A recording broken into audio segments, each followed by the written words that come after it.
ಮದುವೆ ಮನೆಗಳನ್ನೇ ರೈಡ್ ಮಾಡಿ ಮನೆಯಲ್ಲಿ ಯಾರನ್ನೋ ನಿಲ್ಲಿಸಿ ಹೋದವರನ್ನ ಯಾಮಾರಿಸಿ ಸುಳ್ಳು ಹೇಳಿ ಕಳ್ಳತನ ಮಾಡುವ ಕೃತ್ಯಗಳೇ ಹೆಚ್ಚಾಗುತ್ತಿದ್ದು ಇರಾ ಗ್ರಾಮವೊಂದರ ಮನೆಗೆ ನುಗ್ಗಿ ನಗದು ದೋಚಿರುವ ಘಟನೆ ನಡೆದಿದೆ.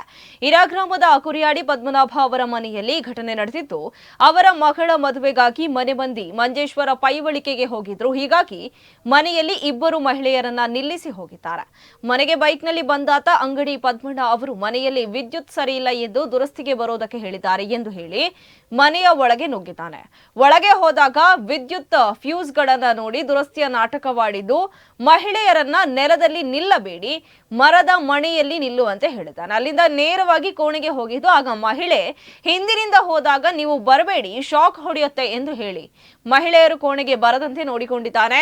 ಕೋಣೆಗೆ ಹೋದಾತ 20,000 ನಗದು ಹಾಗೂ ಸುಮಾರು 2 ಪವನ್ ತೂಕದ ಒಂದು ಜೊತೆ ಕಿವಿಯ ಬೆಂಡೋಲೆಯನ್ನ ದೋಚಿದ್ದಾನೆ.